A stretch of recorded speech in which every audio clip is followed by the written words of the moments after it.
Hello and welcome to week 3 of season 3 for the Virtual Racing School video tutorial series.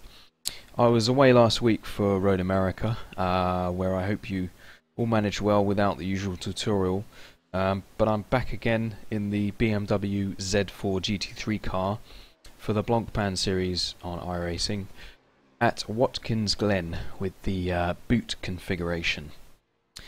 It remains a very classic circuit with many high-speed and highly banked corners, with the infamous bus stop chicane, which really requires you to thread the needle. As usual, the lap I've set is on qualifying fuel in default weather. I've actually been pretty rusty and it took me a while to get a reasonable lap in, but I'm fairly satisfied with this.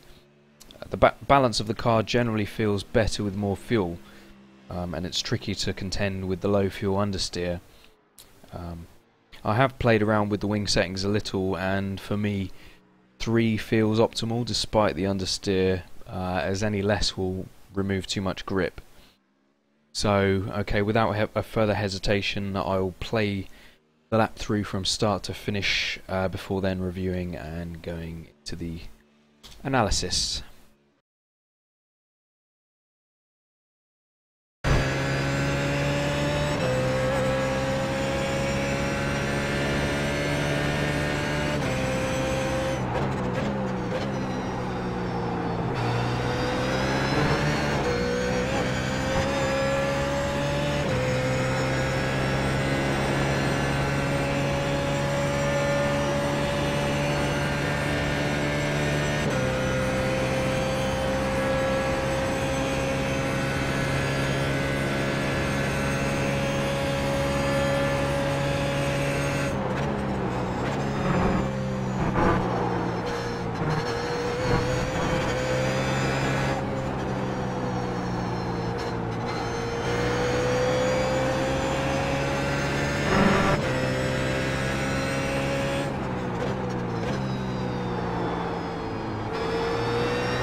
Okay, so there we are. That was a 1 minute 46.466. So remember, obviously that's on default weather. So we'll go back now and coming across the start-finish line, we really want to focus on getting our braking zone right, and then a really good exit, a really nice clean apex here, and onto the bow hard, using loads and loads of the runoff on the exit. So that's really important there to get a really good exit. This is one of the few corners on the circuit where I actually have sort of a braking reference point in my mind. I generally try or recommend not to use references because obviously in iRacing now there's variable weather, so often your references are going to change from session to session. So, and also it's very important to have your eyes looking into the apex as you approach corners generally. So what I would recommend if you're braking a little bit too early or too late after you get that consistency and is to review sort of telemetry, which you can obviously do so now on virtualracingschool.com. So yeah, into this particular turn 1. I'm probably braking about 200 meters there. Let's just slow it down for you. Slightly earlier actually than 200 meters. That's not actually the reference I use though, because the tarmac goes a little bit dark, and generally I kind of brake a little bit before then. So yeah, just kind of bleeding off the brakes as you approach the corner, as usual. And then it's really, really important where the road is cambered here to trail brake in and keep it tight and hook up with the camber in the apex here. Once you've done that, you're pretty much hard on the throttle. So yeah, it's really important in many corners on this circuit to hold those brakes right until the point where you apply the throttle. Can't emphasize that enough. So you can see instead of coming out of the brakes completely, I'm holding the trail braking there,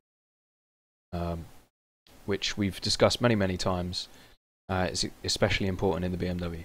So now, as I'm on full throttle, notice how I'm running out of track here.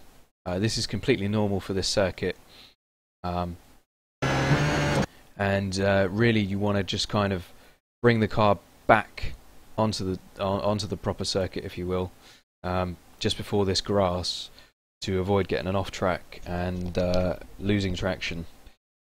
So yeah, it's just important really to hook up to the apex here, and then to have a nice clean exit despite running over this curve here. So avoiding wheel spin, keeping the steering to a minimum. Notice there actually that as soon as I'm past the grass here and get back onto the circuit, I steer slightly to the left.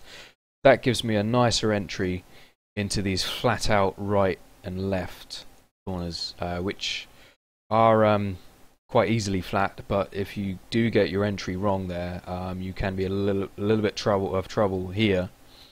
So just obviously bear that in mind, and keeping your line nice and tight up through here with minimal steering inputs. So just preparing yourself for the bus stop. Now for the bus stop I'm not using a braking reference, but it seems that I'm pretty much braking at about 300 meters there. So whether or not you want to use that is up to you, but I kind of just judge it, I guess. Don't really think about it. You want to aim to take lots of the entry curb. I will pause it on the first part here. And when you're over curbs, your kind of throttle inputs need to be minimal, because they're quite aggressive, or you need to at least use them quite aggressively, which will upset the balance of the car if you're either braking too much or throttling. So notice how I'm just kind of brushing against the brakes just to bring the car over a little bit. Still getting used to my new pedals, but because really I should be on the brakes just a touch more, because it's not really doing anything.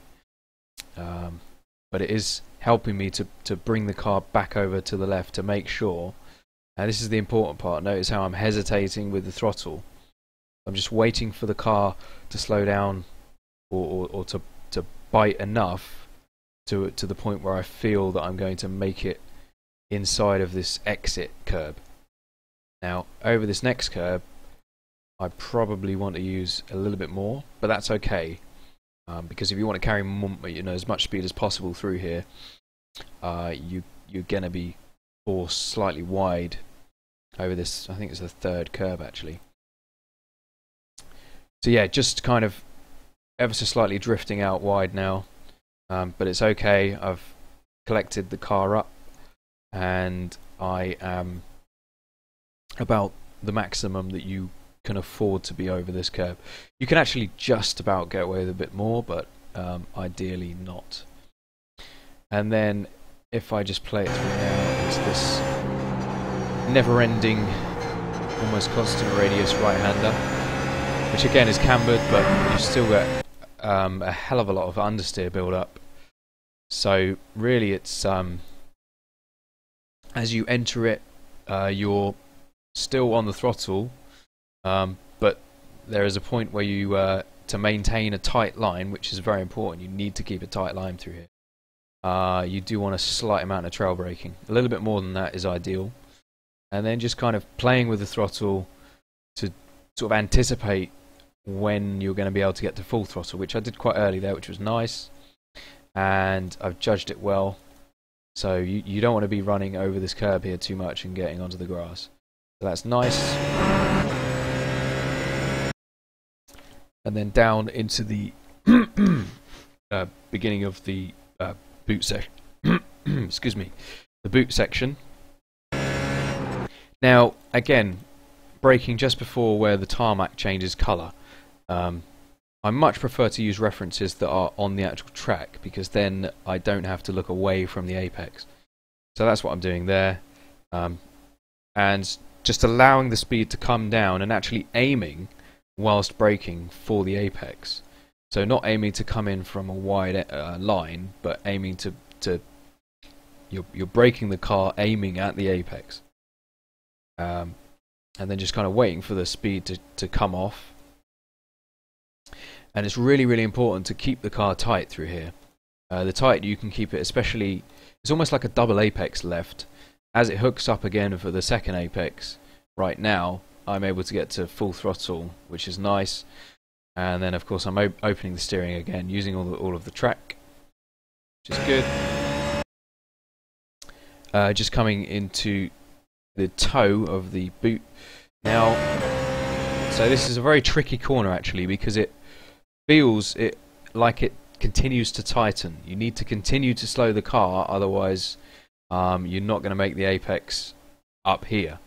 So obviously you're braking hard initially, but then you need to continue to brake. Don't let go of those brakes.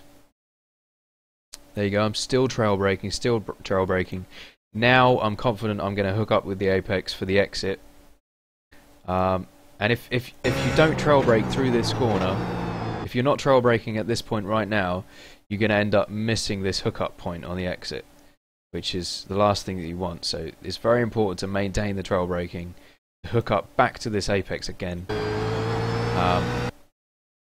Now, in this particular lap, I was able to pick up the throttle quite aggressively, but I would recommend being quite progressive, or to not abuse the traction control. So here I'm actually only at 75–80%, and that's important. I'm not at full throttle yet. That's very important, because the car is traction limited at this speed when you're cornering like this. So you want to be just kind of allowing for some room there before getting to full throttle now. So into turn 8 now. Again, I use a reference for this corner, and it's a sandy coloured patch on the circuit. Now it's up to you whether you do this or not, but it's about 200 meters or so, I guess, or just after. There's quite a heavy braking zone, initially at least. But interestingly, you do have to start turning in quite early to sort of make the apex. Earlier than you feel, or at least for me, I feel like I would sort of have to. And that's kind of a common theme with this circuit, because the corners have the camber. You want to make sure you turn in early to hook up into the camber to help you round. So again, trail braking deep into the corner, picking up the throttle, traction limited, so not full throttle. Only now do I get to full throttle, and even that was a little bit too early, because at this point right here, I've got some oversteer, which is I've managed to catch, which is all good, but not quite ideal. So it's a little bit crazy, but there's actually some more patches of sandiness here. Now I kind of aim to brake just in between these two. So if we watch here, it's pretty much just on the second one, actually. But I'm not braking very hard, because you need to pretty much turn in at the same time. So if you look here, before I've started braking, I'm already turning into the apex. This corner isn't actually cambered very as much, but again, it's extremely important to keep a tight line. A little bit of maintenance throttle, a little bit of trail braking, just to settle the car enough, get the speed down to where I need it to be to retain that tight line, and then I'm being extremely patient with the throttle, extremely measured with the throttle, because the circuit kind of crests over the top of the hill and the rear end kind of goes light, so it's very, very important to be quite patient with your throttle application there. It's a qualifying lap, so obviously I'm a little bit more aggressive than normal, but as I get to full throttle, I'm already opening the steering, so there we go, anticipating oversteer on the exit with that light rear end. So into turn 10, I'll just play it through. I'm not even sure if I brake for this one. I do, ever so slightly. Okay, so yeah, just kind of breathing on the brakes there, just to sort of enable the car to turn and not understeer wide. You've got a little bit of camber here. Again, it feels like you kind of have to turn a little bit early just to sort of make the apex. That was nice. I was actually a little bit too late on the throttle here. Could have used more track on the exit as a result of carrying more speed on the exit. You want to keep the car as tight as you can if you don't have the speed to push you wider, because you want to get a nice wide entry into the last corner. So the benefit of being slightly careful on the throttle exiting that previous corner is I've got a nice guaranteed wide entry into the last corner. Now the last corner is certainly one where I've thrown away pretty good laps, and it's one where you really, really have to trail brake forever. Now, I was quite fortunate here because I came off the brakes there too much, really, and I got away with it. But if you see, if I play it through to the exit, I'm running wide, understeer.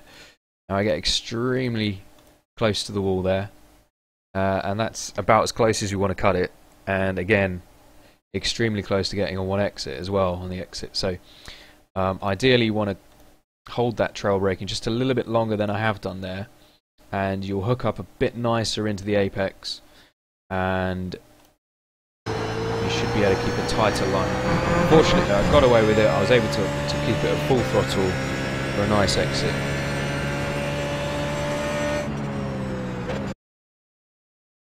Okay, so as usual, you can find all setups, replays and telemetry for your own use and analysis on virtualracingschool.com. Thank you for watching, and I will speak to you all next week at the highly anticipated Imola circuit, which is new for this season. Bye for now.